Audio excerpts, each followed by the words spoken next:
I pledge allegiance to the flag of the United States of America and to the republic for which it stands, one nation, under God, indivisible, with liberty and justice for all.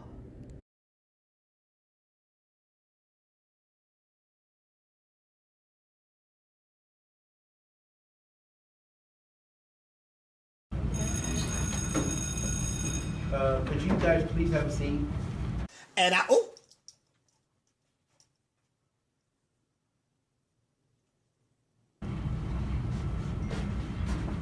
Thank you. During ISI, For the whole day, you'll have to stay in ISI. during the lunch period, and will be given sack lunches.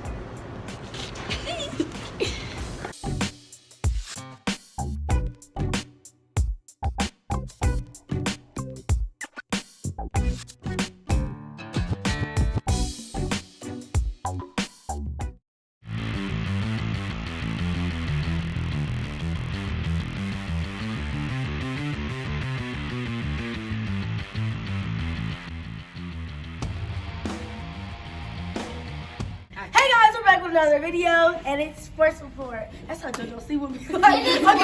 Okay, Thursday, February 13th, we played Stony Brook. We won 42-12. And it was a good game. Shout Shout out to Kennedy. She went down the court, but she almost made it, but it's okay. But thanks to her, she did good. Okay, I shout was out so proud of my girl. You was on the beam. You wasn't even. Shout out to Olivia Lewis for making 16 points, and Kamara Gentry for a great offense. Yes. Okay. Okay, 8th grade sports report. We lost to Stony Brook. But we had good Sportsmanship. yeah, very good sportsmanship, and we just held our head high, and I'm proud of us. And nobody got into no fights. Barely. Shout out to Kimberly for great. And that banging is just thunder. Shout out to the bar. It wasn't as funny as it was supposed to be. It was supposed to fall. But for making the 2. Shout out to Paris for shooting. Yay! We got it!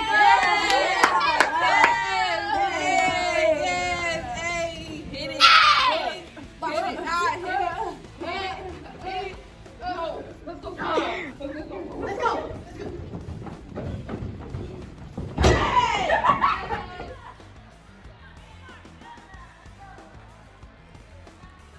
Last Thursday, our Falcon wrestlers took a total of 5 wins versus Eastwood at the Marion County Tourney. Congratulations to Jesus Botejwa, Pirana Botejwa, and Lucien Tumba for winning their matches. Jerry Little and Dylan Broomer won by forfeit. Come out tonight to watch the Falcon wrestlers in their final home meet of the season.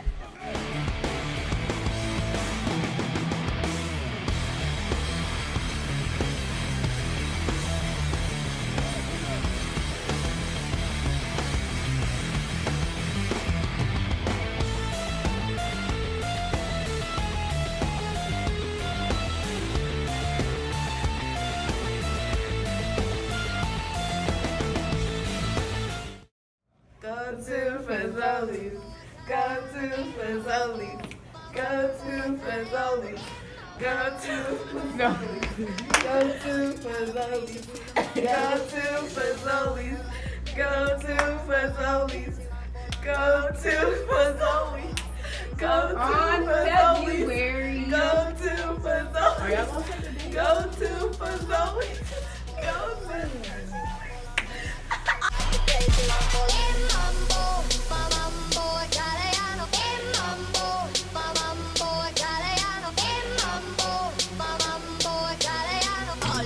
Crazy, do the mumble like a crazy with oh, freedom. Oh, freedom. I have a dream.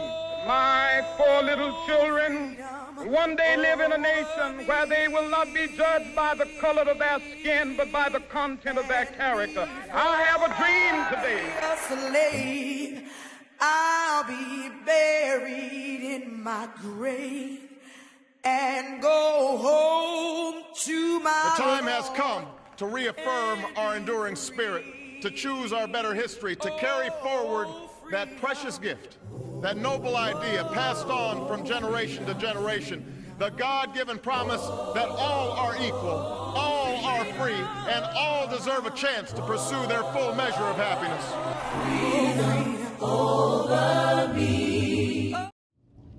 The desegregation of schools was the start of the civil rights movement. There was still much work to be done. The NAACP continued to work hard for equality.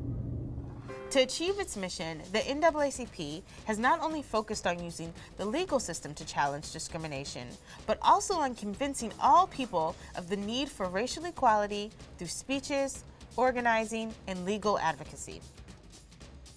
Since its inception, the NAACP has had a long list of legal accomplishments and successes.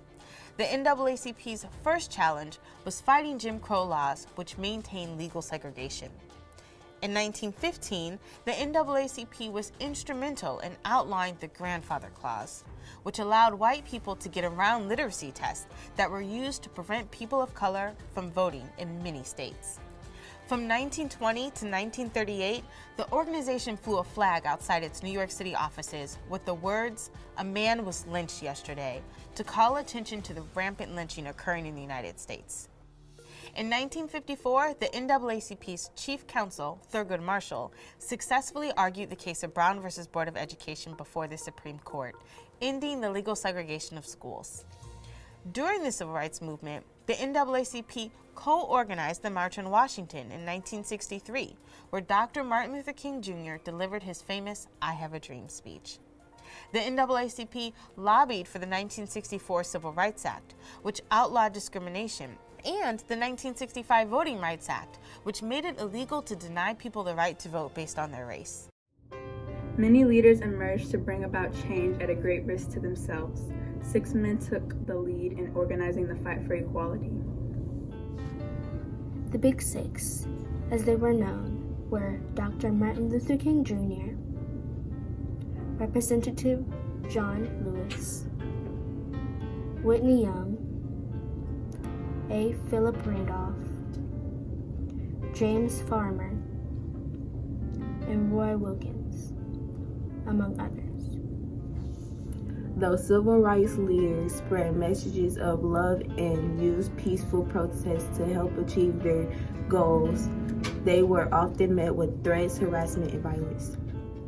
Rosa Parks was an involved member of the NAACP and a civil rights activist. On December 1st, 1955, she was arrested in Montgomery for not giving up her seat to a white man on a city bus.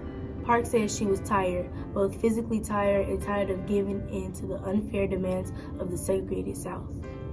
She called E.D. Nixon, a prominent black leader, to get her out of jail. Parks, Nixon, and the Women's Political Council organized a boycott of Montgomery buses on December 5th, 1955. 40,000 African Americans, most of the bus system clientele, participated and refused to ride buses that day. For the next 381 days, protests continued and lawsuits were filed. In the case of Browder versus Gale, the Supreme Court ultimately found segregation on public transportation to be unconstitutional. Medgar Evers was a civil rights leader and prominent member of the NAACP. He was instrumental in gathering evidence and witnesses in the Emmett Till case. On June 12, 1963, Evers was shot in his driveway by a white segregationist. Evers died less than an hour later in a nearby hospital. Bedwith was not convicted of this crime until 31 years later. Evers' assassination was a call to activism in the black community. During his funeral process in Jackson, thousands marched in the streets shouting, "After Medgar, no more fear." The civil rights movement had reached full momentum.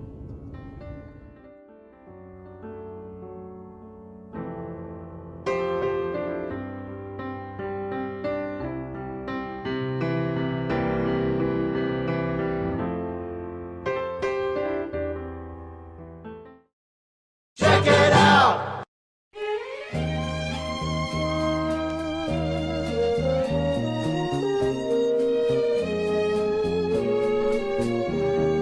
We're going to have a lot of fun. Could be good. Check it out.